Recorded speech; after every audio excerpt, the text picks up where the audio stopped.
melalui kebenaran Tuhan yang kami akan sampaikan. Yang hamba sampaikan bukan pikiran hamba, bukan kata-kata hamba, tapi firman Tuhan. Oleh sebab itu bawalah pikiran kami ke dalam firman Tuhan. Sebab inilah kerajaan Allah yang nyata di tengah-tengah kami, berbicara bagi kami semua. Sebab kami siap untuk mendengarkan kerajaan Allah melalui firman. Dalam nama Tuhan Yesus, firman yang hidup. Haleluya. Amin. Puji Tuhan, dalam keadaan berdiri kita akan melihat firman Tuhan. Namun sebelumnya, jemaat Tuhan, dalam mendengarkan suara Tuhan, jangan langsung ditelan. Jadilah seperti sapi. Ketika dia makan, waktu dia makan dia berdiri, makanan itu, lalu setelah dia duduk, mulutnya ini tidak pernah diam. Dia punya. Dan artinya firman itu jangan ditelan langsung. Firman itu harus direnungkan. Karena setiap hari firman itu baru punya kuasa. Dikunyah, direnungkan. Sehingga termasuk berkata, renungkanlah firman itu siang dan malam.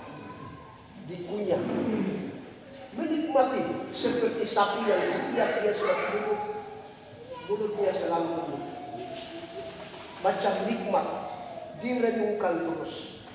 Ya, puji Tuhan.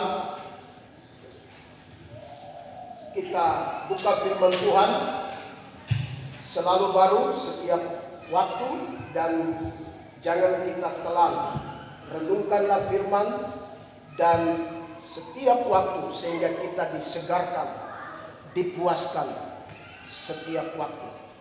Kita buka dalam Injil Lukas pasal yang ke-21. Injil Lukas pasal yang ke-21.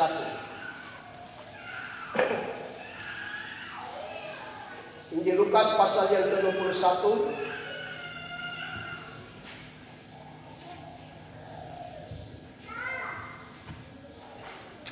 ayat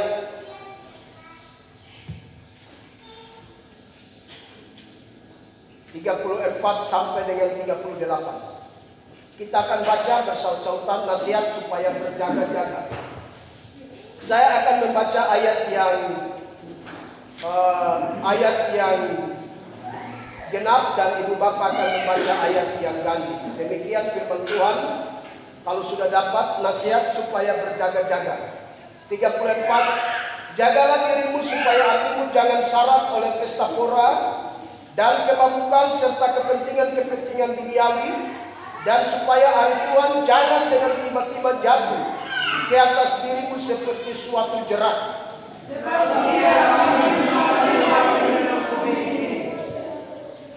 Berjaga-jagalah senantiasa sambil berdoa, supaya kamu peroleh kekuatan untuk luput dari semua yang akan terjadi itu, dan supaya kamu tahan berdiri di hadapan Anak Manusia.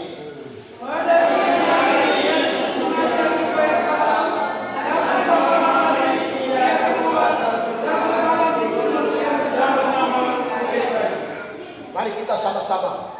Dan pagi-pagi semua orang datang kepadanya di dalam bait Allah untuk mendengarkan dia. Puji Tuhan, jemaat Tuhan dipersilakan duduk kembali. Ya, jemaat Tuhan yang dikasihi Yesus Kristus, hal yang terpenting yang sudah kita dengar kemarin, dan itu sesuatu yang menjadi perenungan. Seperti tadi saya katakan, firman tidak boleh ditelan langsung, tetapi firman itu harus dikunyah, direnungkan, ya, direnungkan. Karena firman ini Ya, sangat baru dan berkuasa.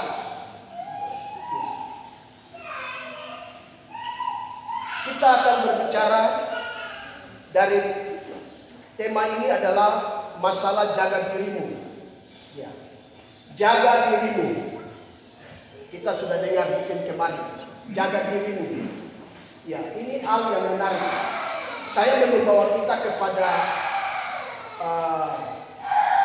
pokok ini, tetapi tidak terlepas dari konteks pembacaan kita hari ini.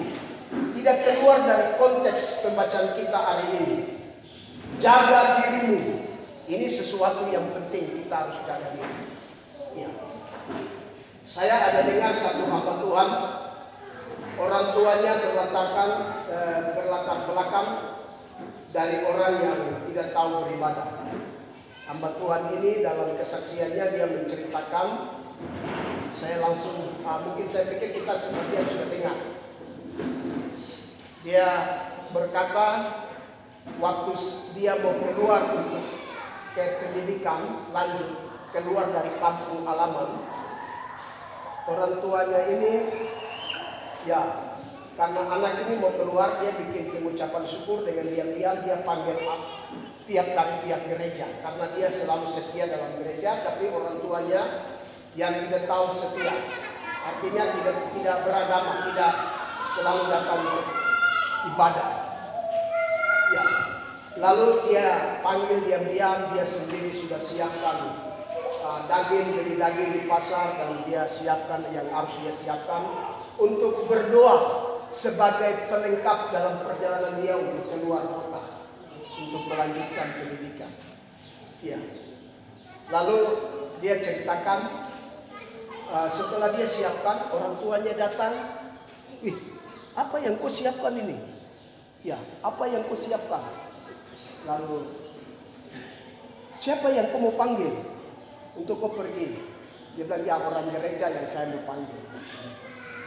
Orang gereja yang saya mau panggil untuk berdoa saya, untuk saya harus keluar dari ini. Baru bapaknya bilang begini, sudah cukup. Untuk kau jaga diri itu tidak cukup. Tunggu, saya cari lagi supaya kau jaga diri untuk kau keluar. Ya, tidak cukup untuk agama atau gereja itu tidak bisa menjamin untuk kau jaga diri. Ya, nah, tetapi Bapak pendeta ini berkata kepada orang tuanya, ya sudah, saya panggil gereja itu sudah cukup. Bapak tidak usah sibuk-sibuk cari yang lain lagi. Jangan cari alat apa yang harus menjadi jaga diri saya. Ya, ya itu sedikit kesaksian. Dan saya dengar juga dari orang tua yang selalu saya dengar bahasa dari pedalaman berkata begini, anak, kalau kamu mau pergi kuliah, kau jaga kau punya koteka ya baik-baik, koteka jangan kau lepas. Kalau anak perempuan, moge itu hati-hati, jaga ikat baik-baik, jangan moge itu lepas. Ya, itu bahasa orang tua. Jaga diri itu baik-baik. Ya. Nah, tapi bagi orang dunia dengan istilah jaga diri, itu orang dunia berkata kalau dia jaga diri, itu dia sudah siap semuanya. Bukan. Orang yang siap lawan saya juga harus sudah siap jaga diri. Ya. Tetapi menurut firman Tuhan hari ini bagi saya dan saudara, yang dibicarakan jaga diri dari sisi keselamatan yang harus dijaga. Dari sisi di mana kita harus selamat, ya, untuk harus keluar, ya, sehingga kita waktu Tuhan datang, kita disebut orang-orang yang keluar dari keluputan. Kita menjadi orang-orang yang selamat, ya. Nah, jaga diri itu hal yang terpenting. Seperti spanduk yang kita lihat di sana sini karena dengan adanya virus, itu bahasa waspada, bahasa jaga diri itu terpapar dan terus terpampang di mana-mana. Ya, untuk harus jaga diri harus pakai masker, jaga diri harus cuci tangan, dan itu syarat untuk kita bisa terhindar dari virus. Ya, itu dunia. Tetapi surga juga tuntut tentang hal itu untuk jaga diri. Amin. Surga juga sedang tuntut untuk kita jaga diri. Ya, jaga diri. Nah, Sekarang kita melihat firman Tuhan, dengan apakah kita harus jaga diri? Ya. Dengan apa kita jaga diri? Tidak keluar dari konteks teks pembacaan ini. Ya.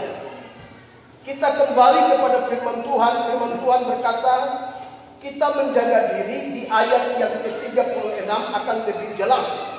Yang dimaksud dengan kita jaga diri di ayat 36 berkata, berjaga-jagalah senantiasa sambil berdoa. Amin. Jaga diri dari sebagai orang Kristen. Bukan kita harus pakai guna-guna kah, kita pakai benda tertentu kah, alat tertentu kah, supaya saya bisa lolos, saya bisa selamat, terhindar dari berbagai ancaman. Jaga diri bagi orang Kristen yang dibicarakan dalam Alkitab bagi kita hari ini, yaitu kita berjaga-jaga dalam doa. Amin. Doa itu sangat penting. Doa itu adalah saya berbicara dengan Tuhan. Doa itu saya berbicara dengan Tuhan. Saya menyampaikan sesuatu kepada Tuhan. Saya memberitahukan Tuhan ini saya dalam perjalanan kah, atau saya ada duduk kah, atau saya butuh ini kah. Dengan semua kebutuhan apapun, doa itu adalah ungkapan asal isi hati saya kepada Tuhan. Jadi doa itu merupakan hal yang terpenting. Sehingga Rasul Paulus berkata, tetaplah berdoa, bertekunlah dalam doa, karena doa itu sesuatu yang terpenting dalam hidup ini. Doa itu sesuatu yang terpenting. Kalau kita tidak berdoa, ya, kita telah mengalami kegagalan. Pegangan kita telah jatuh. Pegangan kita itu jatuh. Jaga diri kita itu sudah tidak mampan. Sudah tidak mampan. Kalau kita ada dalam doa, jaga diri kita akan menjadi mampan. Amin. Ya, kita akan menjadi kuat. Ya, untuk tetap berdiri dan bertahan dalam menghadapi situasi, kondisi dan keadaan yang sedang terjadi.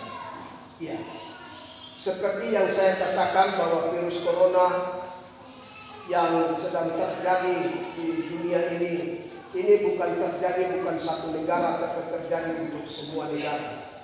Ya. Dan itu bagaikan monster. Saya katakan itu monster besar. Mungkin dalam Wahyu 13 kalau kita baca ini monster, tetapi sesungguhnya itu bukan virus. Itu salah satu cara di mana Wahyu 13 harus tergenap. Pintu di mana Wahyu 13 itu masuk. Ya. Sebab ini sedang menggoncangkan semua negara. Sedang menggoncangkan semua negara. Saya dan saudara sebagai kekristenan kita dengan melihat kondisi hari ini, untuk membuat kita tetap jaga diri tidak ada cara lain. Cara yang Tuhan buat adalah tetap berdoa. Amin. Solusinya berjaga-jaga di dalam doa. Artinya kita membangun hubungan kita semakin terus dengan Tuhan. Kita berdoa dengan Tuhan. Bagusnya keluarga harus selalu doa. Iya. Jangan lupa doa. Naikkan ada mesbah-mesbah doa dalam keluarga. Ya. Keluarga harus berdoa. Ajak anak-anak duduk bersama berkumpul berdoa. Ya. Karena ini sudah saatnya untuk membuat kita jaga diri, menjadi pelengkap, pelindung kita untuk tetap kuat menjalani hidup ini. Ya, jemaat Tuhan yang dikasihi Yesus Kristus. Ya. Selanjutnya firman Tuhan berkata dengan cara apa kita harus menjaga diri. Firman Tuhan dengan jelas berkata di ayat yang ke-37 dan 38 kalau kita baca. Pada siang hari Yesus mengajar di bait Allah, dan pada malam hari ia keluar dan bermalam di gunung yang bernama Bukit Zaitun. Dan pagi-pagi semua orang banyak datang kepadanya di dalam bait Allah untuk mendengar dia. Ya. Yang kedua, yang membuat kita tetap menjaga diri, jangan lupa rumah Tuhan. Jangan lupa bait Allah. Sebab di dalam bait Allah ada banyak pengajaran Tuhan. Amin. Firman Tuhan dengan jelas berkata kepada kita, Dari sebuah konteks ayat ini berkata, orang yang jaga diri adalah orang yang berdoa sebagai pengaman pelindung dirinya. Doa kekuatan orang percaya. Jadi kita untuk tetap jaga diri, hidup di dalam doa. Tetap berdiri di dalam doa. Jangan lupa doa. Kalau kita lupa doa, kita sesak nafas. Ya, saya ini orang yang suka sesak nafas dan saya tahu sesak nafas seperti apa. Ya.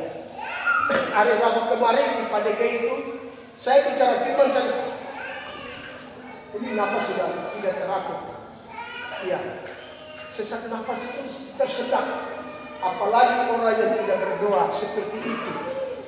Tersendatlah nafas kita dengan Tuhan. Hubungan kita dengan Tuhan. Doa itu merupakan hal yang penting. Dan yang kedua, firman Tuhan dengan jelas, Yesus saja selalu ada dalam bait Allah. Dan ayat 38 berkata, pagi-pagi semua orang banyak datang kepadanya di dalam bait Allah. Jadi bait Allah tempatnya untuk kita menjaga diri. Ya, sangat sayangkan dengan virus yang ada. Bait Allah ini sedang ditutup oleh banyak orang. Sebab bait Allah itu tempat pengajaran. Disitulah kita diajarkan, disitulah kita mendapatkan jamaah, disitulah kita mendapatkan kekuatan, kita mendapatkan banyak hal waktu kita ada dan duduk di bawah kaki Tuhan. Kalau kita sudah ada di bait Allah, disitulah waktu Tuhan untuk berbicara kepada kita. Amin. Kalau kita berdoa adalah waktu kita punya bicara dengan Tuhan. Tapi waktu kita ada di bait Allah adalah waktu Tuhan berbicara kepada kita. Jadi itu tempatnya. Disitulah Tuhan mau berbicara. Tempatnya Tuhan mengajar. Tempatnya Tuhan menyembuhkan kita. Tempat Tuhan melakukan banyak perkara dalam hidup kita. Jadi disitulah kita akan kuat untuk menjaga diri. Karena kita ditopang dalam jaga diri kita dalam doa.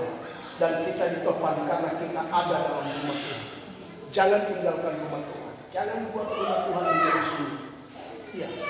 1, 2, 3 orang ingat kita rumah Tuhan. Datang dalam persekutuan dengan Tuhan itu merupakan hal yang terpenting. Berani berkata, jangan kita menjauhkan pertemuan-pertemuan ibadah yang dibiasakan oleh beberapa orang. Ibadah yang kita lakukan jangan kita jauhkan. Jangan kita tinggalkan. Sebab bait Allah adalah tempat Allah.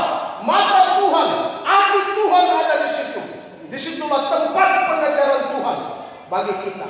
Sehingga diri kita tetap terjaga dan terlindung. Amin.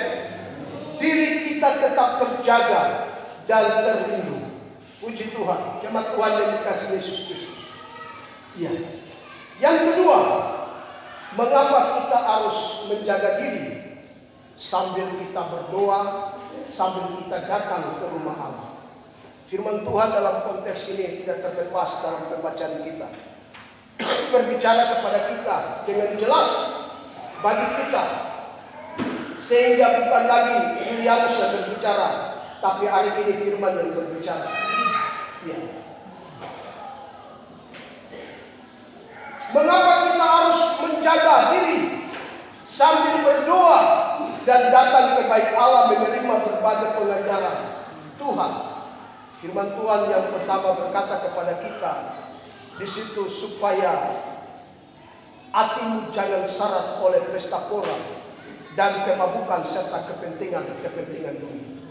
Firman Tuhan sudah jelas sendiri berkata, kalau orang yang jaga diri adalah orang yang selalu berjaga dalam doa, membangun hubungan dengan Tuhan dalam doa, selalu cinta rumah Tuhan, datang untuk bertemu dengan Tuhan. Sebab di situ Tuhan mau berbicara banyak kepada dia. Tuhan mau mengajar dia, Tuhan mau menyembuhkan dia, Tuhan mau menolong dan melakukan apa saja. Itulah tempatnya rumah Tuhan. Iya. Dan mengapa kita harus menjaga diri untuk tetap berdoa? Tetap untuk berdoa, tetap untuk datang ke rumah Tuhan. Karena firman Tuhan berkata, supaya hati kita jangan syarat dengan pesta pora, kemabukan, serta kepentingan dunia. Firman Tuhan jelas bagi saya dan saudara. Kalau kita jaga diri, kita tetap berdoa. Kita jaga diri, kita ada dalam rumah Tuhan. Di situ kita aman. Kita terlindung, kita terjaga diri kita. Karena Tuhan sebagai pengaman yang tetap dalam diri kita. Ya. Dia tetap menjadi pelindung kita. Seperti dalam Mazmur firman Tuhan yang kita sudah dengar beberapa hari kemarin. Lewat Vikaris Markus. Ya. Nah, kita tetap terlindung oleh Tuhan dari jaga diri kita. Karena kita berdoa dan ada dalam rumah Tuhan. Supaya hati kita jangan salah. Itu alasan kita ada jaga diri kita di dalam doa dan ada dalam rumah Tuhan. Supaya hati kita jangan penuh dengan salah. Syarat artinya dikuasai oleh pesta pora. Ya. Apa itu pesta pora? Ya, saya coba lihat dari kamus di dalam Yunani, bahasa Yunani itu kamos yang artinya ya berpesta dan bersukaria. Ya, jadi itu dari pengertian Yunaninya, berpesta dan bersukaria yang secara berlebihan. Artinya sudah tidak terkontrol. Berpesta yang tidak terkontrol, bersukaria yang tidak terkontrol, melebihi sesuatu yang secara keyakinan yang terjadi dari semua kata dari pesta pora. Secara berlebihan artinya suasana hati pesta dengan berbagai minuman keras. Jadi ketika ada pesta pora itu di situ ada minuman keras. Kalau ada pesta pora di situ ada lakukan obat-obat yang tidak benar. Orang lakukan pesta pora di situ ada terjadi pemanggilan roh nenek moyang, dan itu sesuatu yang sudah berlebihan, sesuatu yang sudah tidak layak bagi Tuhan. Ya, kekristenan kita yang merupakan pesta, yang dikatakan pesta itu bukan bersifat poranya. Pesta yang secara rohani dilakukan adalah sesuatu yang wajar. Bersukaria sesuatu yang dilakukan itu sesuatu yang wajar. Tetapi kalau sesuatu yang namanya pesta pora itu sesuatu pesta dan disertai dengan sukaria yang sudah kelewatan batas. Kelewatan batas. Yang sudah tidak terkontrol dalam dirinya. Ya, yang sudah tidak tahan dirinya. Terganggu dengan suasana-suasana yang tidak benar masuk, sehingga membuat hati ini terlibat dalam berbagai yang dikatakan dengan minuman keras, melakukan melakukan obat-obat yang terlarang, terus melakukan hubungan seks yang tidak wajar, dan itu sesuatu yang tidak benar. Lagu-lagu yang sudah berbunyi duniawi, lagu-lagu yang bersifat duniawi, dan ini untuk anak-anak muda. Kalau ada kelurusan, kalau ada merasa Anda berhasil diberkati oleh Tuhan, jangan melakukan seperti itu dan lagu-lagu yang bunyinya seperti lagu-lagu duniawi. Karena kalau lagu-lagu duniawi sudah bunyi, pikiran kita ini terganggu. Pikiran kita terganggu dan kita akan terarah kepada suasana yang negatif. Dan itu yang dikatakan itulah pesta pora. Itu yang dikatakan pesta pora. Apalagi disertai dengan miras kemabukan. Itu sesuatu yang sudah tidak wajar. Sesuatu yang tidak wajar. Dan Tuhan berkata kepada ini, orang yang melakukan ini adalah orang yang tidak berjaga diri. Amin. Tidak berjaga diri. Tidak berdoa. Kalau orang berdoa, dia akan menghindar. Dia akan jawab, ini tidak baik. Saya sudah dibuat Tuhan berhasil, berarti ajak teman-teman mari kita bersyukur. Jadi orang Kristen yang bersyukur itu adalah pesta rohani. Amin. Itu pesta rohani. Jadi patutlah kita bersyukur, panggil hamba Tuhan, berdoa dan mengucap syukur. Itu pesta rohani yang luar biasa. Jemaat Tuhan yang dikasihi, lalu selanjutnya firman Tuhan berkata, hati yang syarat dengan penuh kemabukan. Saya perhatikan dari bahasa Yunani itu mete, yang artinya kelebihan sesuatu minuman, alkohol itu kelebihannya, ya, akan mengganggu dan merusak mental. Mental itu akan terganggu. Dia akan mengganggu fisik kita.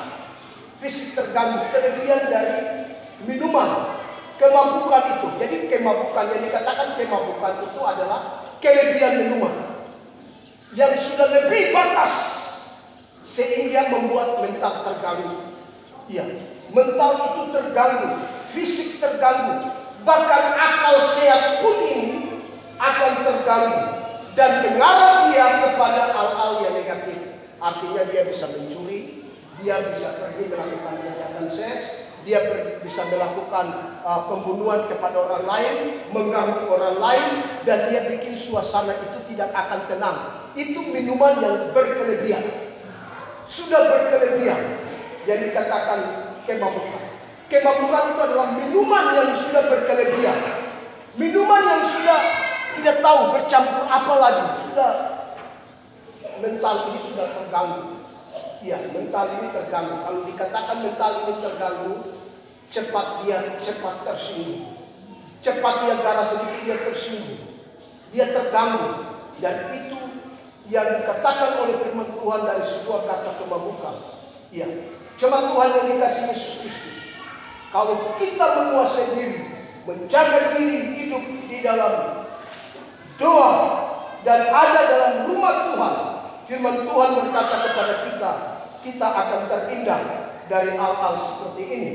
Lalu selanjutnya kepentingan duniawi. Ya, ini sesuatu ambisi yang mementingkan diri. Ambisi yang mementingkan diri. Ya, dari Yunani adalah eritheia. Ya, eritheia dalam bahasa Yunani itu artinya satu ambisi yang secara negatif. Ya, ambisi. Ingin melebihi yang lain. Berada dalam kekuasaan. Ya, kepentingan duniawi. Bahkan itu kalau sudah ambisi secara negatif, itu akan muncul banyak dosa. Karena kalau sudah ambisi, seperti masalah kedudukan, saya bisa bunuh Pak Dede. Begitu. Sudah mau membunuh, ingin iri kepada orang lain. Bisa juga. Saya juga bisa. Ini satu ambisi. Kepentingan duniawi. Ya, satu ambisi untuk mementingkan diri sendiri. Ya. Jadi yang lain tidak bisa. Lalu kalau itu sudah terjadi kepentingan ambisi dalam satu jabatan atau lain sebagainya, itu iri bisa masuk. Ya, dendam bisa masuk. Ya, main sibuk membunuh orang lain itu bisa masuk. Dan banyak dosa bisa juga datang dari kepentingan itu.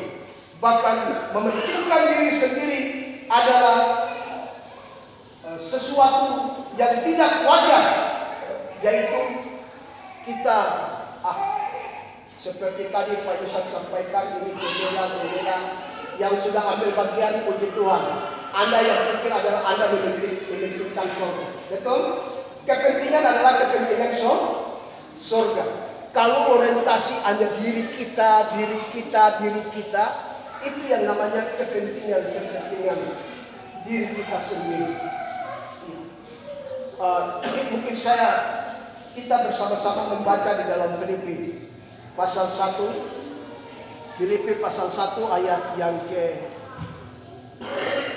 16 dan 17. Mereka ini memberitahu Kristus dan yang kasih, sebab mereka tahu bahwa aku ada di sini untuk memberitahu. 17. Tetapi yang lain karena kepentingan sendiri dengan maksud yang tidak ikhlas, sangkanya dan demikian mereka memperberat, membantu dalam penjara. Ya, jadi Rasul Paulus sendiri menyatakan dirinya bahwa bagi diri Rasul Paulus, kepentinganku adalah membela Injil. Ya, ini kepentingan yang positif, membela Injil. Tetapi peralihannya dia berkata, tetapi yang lain karena kepentingan sendiri dan dengan maksud yang tidak ikhlas, sangkanya dengan demikian mereka memperberat bebanmu dalam penjara. Ya, jadi ada kepentingan diri sendiri. Ya, yang menyusahkan orang lain, menyesatkan orang lain, membuat susah kepada orang lain. Dan Tuhan menginginkan kita. Kepentingan dunia itu sebagian dari akar kejahatan. Ambisi datang muncul iri. Ambisi itu bisa datang kepada orang bisa menipu yang satu dengan yang lain. Bahkan membunuh orang pun akan terjadi karena hanya masalah kepentingan. Ya. Dan yang satu lebih penting dan yang lain kita abaikan. Ya, kalau kita mementingkan diri, pasti lebih banyak diri kita lah yang diperhatikan. Tetapi di sisi pekerjaan Tuhan kita abaikan, kita lalaikan. Ini yang dikatakan mementingkan diri kita sendiri. Jemaat Tuhan yang dikasihi Yesus Kristus. Tetapi kita yang ada menjaga diri di dalam doa dan ada dalam rumah Tuhan, Roh Tuhan selalu datang mengangkat kita. Kau sudah mementingkan kau diri sendiri. Mari sekarang perhatikan rumah Tuhan. Lihat ini beban-bebanmu dalam pekerjaan Tuhan. Sehingga yang ada adalah kepentingan kemuliaan Tuhan. Amin. Kepentingan kemuliaan Tuhan.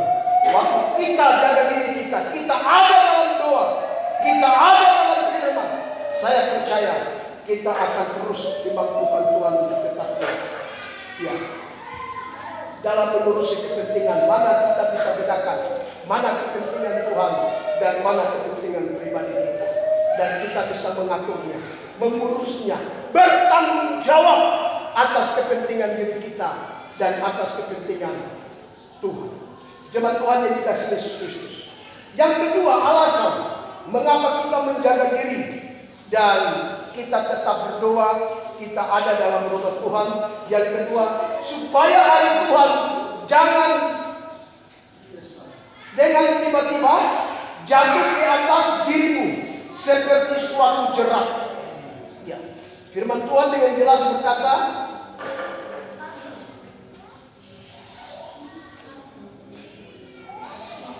di ayat 34, dan supaya hari Tuhan jangan dengan tiba-tiba jatuh ke atas dirimu seperti suatu jerat. Ya, jemaat Tuhan yang dikasihi Yesus Kristus. Ya, hari Tuhan jangan jatuh secara tiba-tiba. Artinya hari Tuhan jangan datang seperti pencuri. Kita kaget. Wah, Tuhan sudah datang. Ya. Atau bagikan hukuman yang berat, kita kaget. Ya. Dalam hal kita berjaga diri ini supaya kita tidak kaget. Oh, dunia ini selesai. Firman Tuhan kan sudah berbicara. Amin. Firman Tuhan berbicara akan terjadi ini, akan terjadi ini. Ya, itu bukan berita kaget bagi orang yang berjaga diri. Dalam arti tetap berdoa dan ada dalam rumah Tuhan. Itu bukan berita kaget bagi orang yang ada dalam Tuhan. Amin. Itu bukan berita jerat untuk membuat kita harus lari dan takut. Tapi kita tahu itu firman Tuhan harus tergenap. Amin.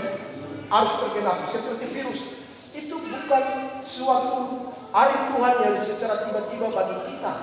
Orang yang sudah berjaga diri, orang yang sudah berdoa dan sudah membaca, ada dalam bait Allah, menerima pengajaran firman Tuhan, itu akan membuat dia tetap tabah, dia tetap tahan, dia tetap sabar menjalani hidup ini dengan senyum, dengan sukacita. Ya, oke, terjadi. Nah, itulah fungsinya kita jaga diri untuk ada dalam doa. Jaga diri bukan kita pegang sesuatu. Jaga diri kita berdoa. Jangan lupa berdoa. Kita yang tidak bisa berdoa harus berdoa. Pemuda-pemuda berdoa. Tuhan, tolong saya mau berdoa. Roh Tuhan akan mengajar kita berdoa. Jangan lupa berdoa. Doa itu membuat kita menjadi benteng. Akan mendekat Tuhan. Tidak boleh, itu tidak baik. Kalau kita ada dalam doa. Semakin kita berdoa, kita akan terjaga. Semakin kita ada dalam rumah Tuhan, jangan lihat dosa kita akan rumah Tuhan. Semakin kita diajar untuk diperbarui. Ya. Semakin kita menjadi bersih di hadapan Tuhan. Waktu kita lebih banyak mendengar firman Tuhan. Sebab kalau kita baca dalam Yohanes 15 sana, Ya, firman itulah yang akan membersihkan kamu. Amin. Firman yang akan membersihkan kita. Jadi kalau kita semakin datang, kita akan dibersihkan oleh firman Tuhan. Ya. Dan kita tidak akan kaget kalau hari Tuhan itu datang secara tiba-tiba. Ya. Ya, mengapa hari Tuhan itu seperti suatu jerat? Ya.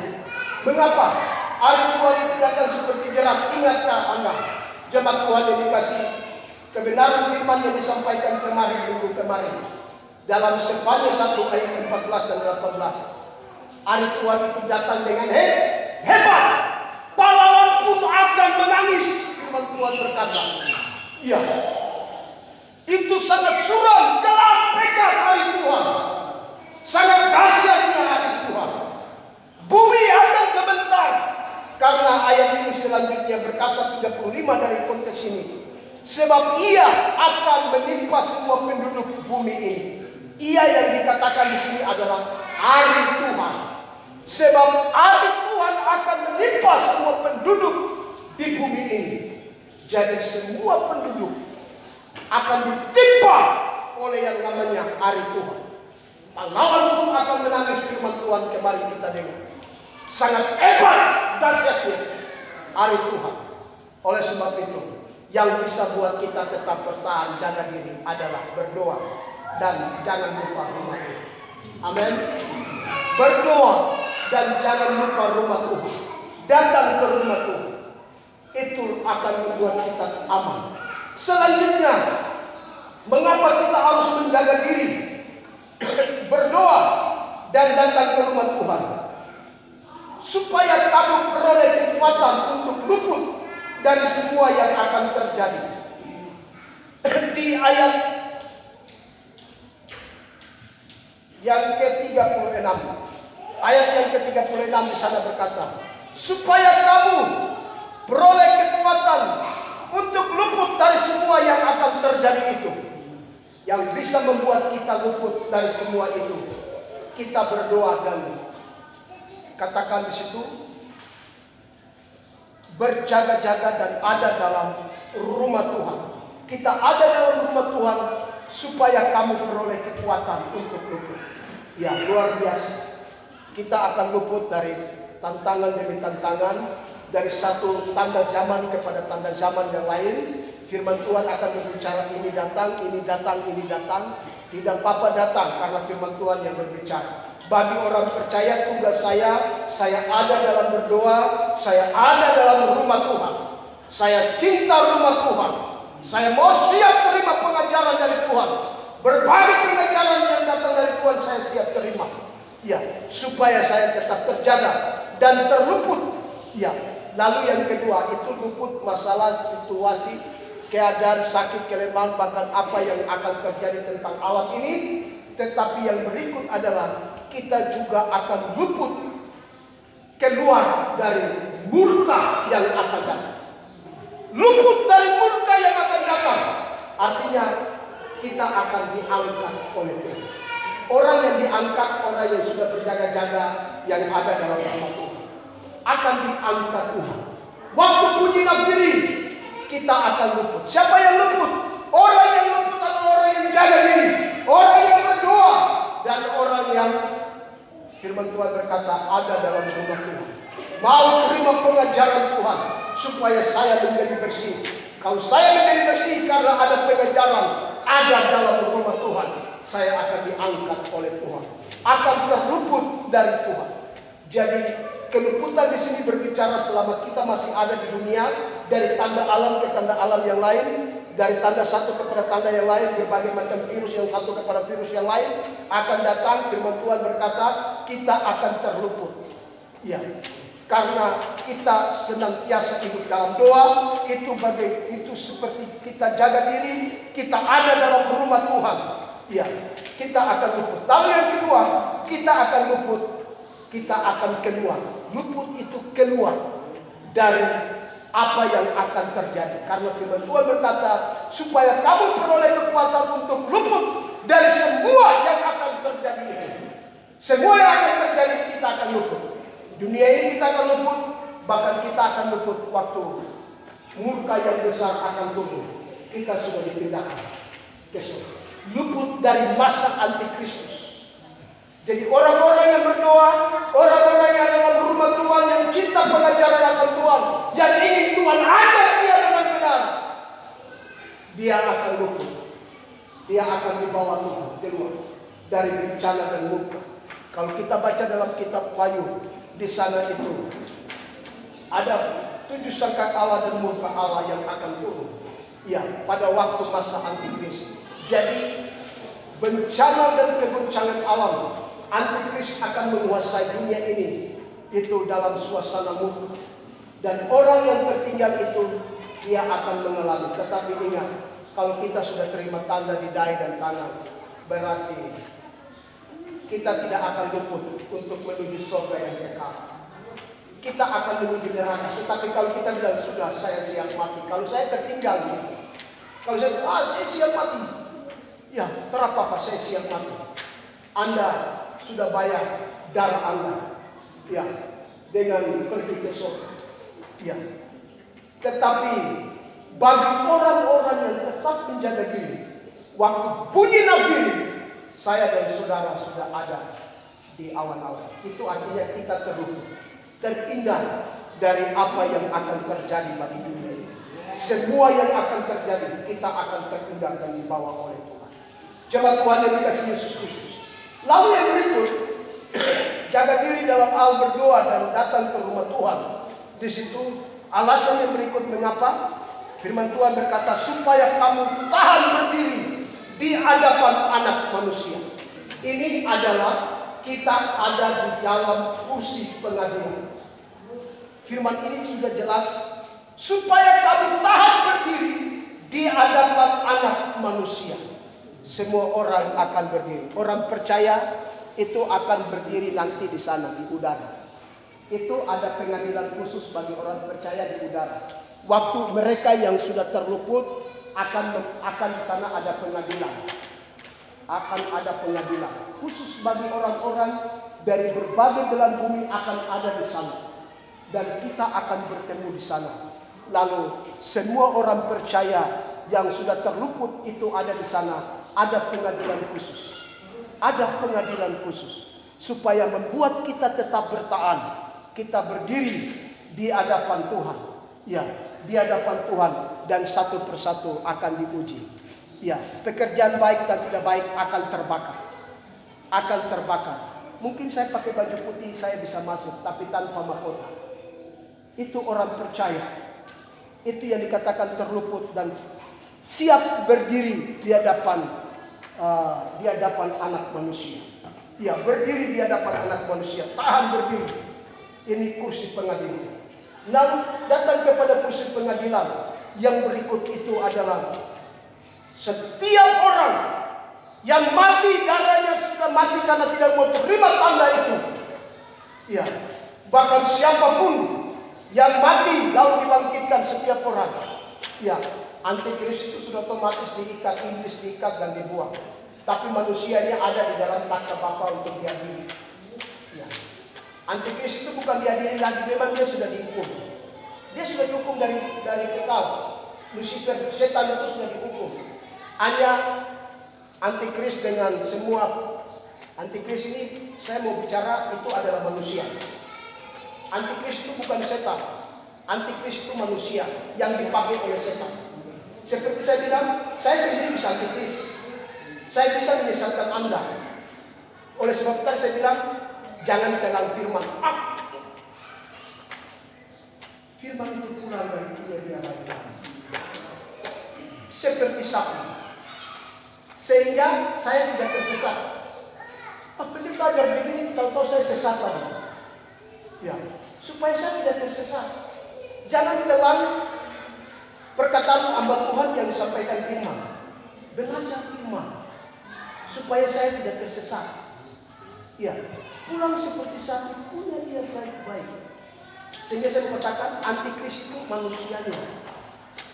Wahyu berkata di dalam Wahyu pasal 13 ayat 18, 17 dan 18. Itu bilangan manusia. Itu manusia. Kalau kita baca di dalam Yohanes berkata, ada banyak antikristus, tetapi ada seorang antikristus yang tunggal kita datang. Ada banyak antikristus. Siapa antikristusnya banyak? Antikristus mungkin diri saya, mungkin diri Anda. Jadi ajarlah anak itu baik-baik, itu sesat. Kalau kita mengajarkan anak yang salah, maka kita mengajarkan pengajaran yang sesat bagi anak-anak. Ya. Kita tahu itu salah dan kita tidak tegur. Ini kita telah melakukan sesuatu yang fatal dalam pengajaran terhadap anak-anak. Jadi antikristus itu datang dari diri kita sendiri. Dan firman Tuhan berkata, masalah antikristus itu akan datang. Itu iblis akan masuk. Misalkan akan ada roh yang hidup, bisa buat banyak mujizat, tanda-tanda heran, menjadi orang yang hebat. Iya, wah hebat. Begini. Tadi awal saya katakan jangan telan mentah-mentah. Punya dia renungkan dirinya. Sebab akhir zaman itu banyak penyesalan. Pengajaran-pengajaran itu akan datang begitu sesat. Saya percaya kita yang jaga diri, ya, kita yang jaga diri, kita tetap berdoa. Dari waktu kita berdoa, itu adalah senjata yang ampuh, membuat kita terjaga, terlindung. Kita ada dalam rumah Tuhan, kita akan terlindung. Ya, pertama, kita akan terlindung dari hal-hal yang menyesatkan kita dalam hal membawa kita kepada dosa. Pertama, dia membawa kita kepada hati yang syarat, yang penuh dosa. Iya. Lalu yang berikut, dia berkata supaya jangan ada hati yang muncul ambisi dan membuat orang lain berdosa. Diri kita berdosa. Ya. Lalu selanjutnya supaya kita memperoleh kekuatan. Apa yang akan terjadi di dunia ini, kita akan diberi kekuatan untuk terluput. Diberi kekuatan untuk tetap bertahan dalam hal ini. Lalu kedua, kita akan terluput dari semuanya bencana murka yang akan datang. Orang yang ada dalam doa, ada dalam rumah dan menerima pengajaran Tuhan dalam baiknya Allah, maka kita akan ada di sana. Tapi kita waktu ada di sana, ingat, ada pengadilan orang-orang percaya. Oleh sebab itu firman Tuhan tadi dengan jelas berkata di situ, supaya kamu tahan berdiri di hadapan anak manusia. Supaya kamu tahan berdiri. Ya, mampu kita berdiri. Semua akan dibukakan. Semua akan dibukakan. Oh, jadi harus itu begini-begini. Ya. Dan Korintus berkata, semua pekerjaan itu akan diuji. Ada yang terbakar dan ada yang tidak terbakar. Orang percaya, saya bisa masuk menjadi orang yang kosong. Ya, masuk dalam kerajaan surga. Ya, orang yang kosong. Karena ada kursi pengadilan Tuhan di sana. Saya akan pakai mahkota. Ya, semua lengkap. Karena apa yang saya lakukan di dunia ini yang benar bagi Tuhan. Ini kursi pengadilan. Ya. Dan kursi pengadilan yang kedua adalah itu berlaku bagi antikris dengan semua. Kalau iblis itu sudah dihukum, dibuang dalam 5 maut.